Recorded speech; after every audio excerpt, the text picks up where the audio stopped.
Protein is very crucial because we lose muscle as we age. So I always say about 30 grams of protein per meal in general, which is basically 2 grams of protein per body weight. But saying I'll have to probably go towards the phytoestrogen meals, a balanced, because estrogen is one of our very key hormone for women in general. And if that imbalance can be managed through food, I would say phytoestrogens is one of the key sources, like tofu, tempeh, they're flax seeds. They've got like phytoestrogens, which mimic the body's natural estrogen. So for me, as a specialized menopause coach, I believe in both. You have to have the protein, but you can get the protein with the phytoestrogen through tofu. So my vote would be for balanced phytoestrogen meals. Yeah. I think this question for or this answer for me is a no-brainer. Because the ultra processed food, like the name says, the food goes through a lot of processes, and most of the ultra processed food end up having high sugars in them, high saturated fats in them, and these are one of the main triggers for inflammation in the body. And we need to manage inflammation for hormone, to function very well. So irrespective of whichever phase of life we are in, we have to reduce ultra processed food. So again, my vote would be for eating a more balanced meal with plant based nutrients that come in, because apart from the phytoestrogen, you get a lot more of the plant nutrients, the micronutrients that you get. So yeah, vote is for balanced phytoestrogen meals. Yeah. The third one, fasting.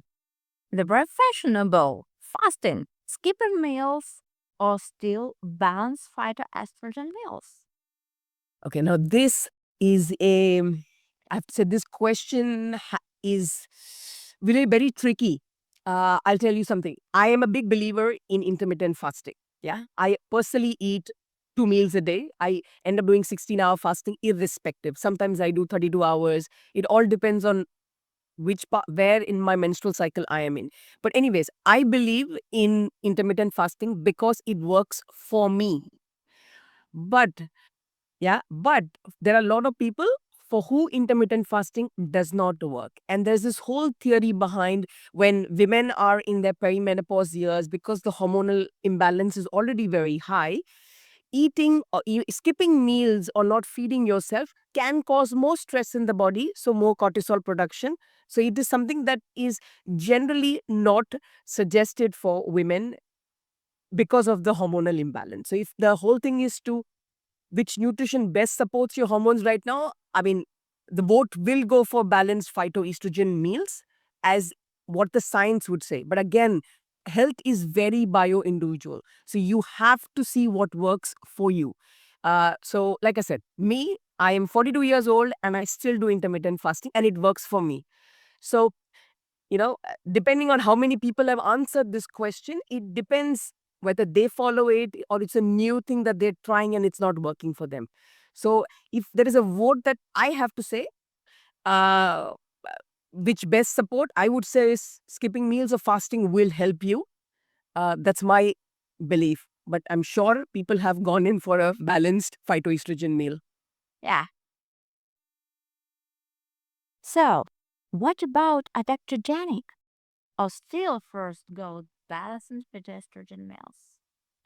I am a certified naturopathic practitioner as well. And I am a big believer in adaptogens like ashwagandha. There is the maca. There is black cohosh, which is widely studied for perimenopause issues, specifically because it literally mimics the body's estrogen.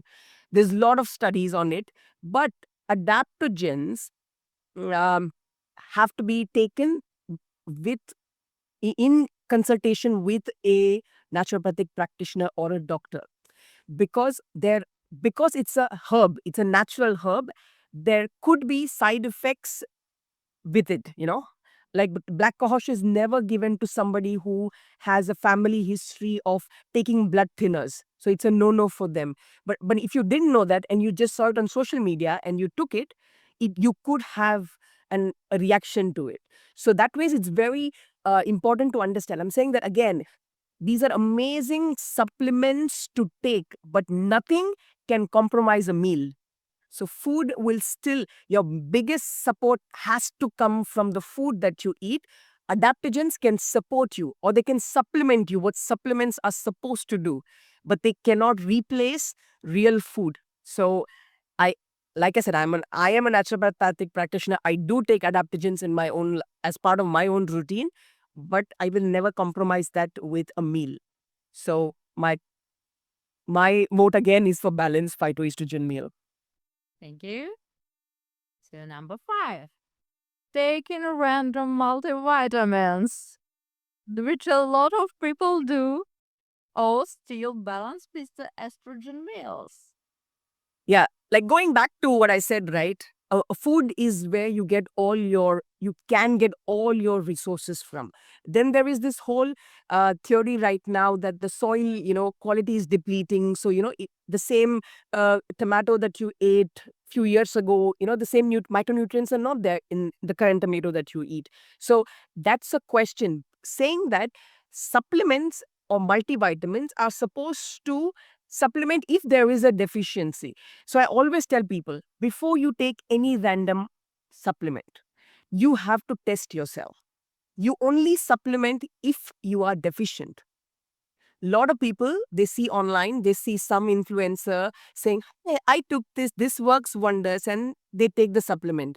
They don't even understand why, what. So always check your blood levels in terms, if there is a deficiency, then only supplement. If the levels are fine, why do you want to take a random tablet, and that to spend money? These supplements are expensive, and they don't even have it is not regulated. So there's nobody checking whether this is the exact amount of magnesium, zinc, or whatever is there in that. So whatever they put as claim outside, like a billboard, you look at it and you buy. So, and specifically, like I said, I'm in the menopause industry. If you put Meno in front of any supplement, women are going crazy and they buy it because they're suffering from, a lot of other side effects. So they just think that this might just help me. So multivitamins or supplements are essential if only you are deficient, because there is um the whole thing behind overdosing, which nobody understands. So overtaking of more intake of zinc or iron could have a lot of effects on your body. So be mindful, don't be stupid. Yeah. So, our voting statistics. Our winner is Mm. balanced with the estrogen meals. It's the most important thing. Then proteins with every meal. Then adaptogenic smoothies, which works in good combination with all previous things.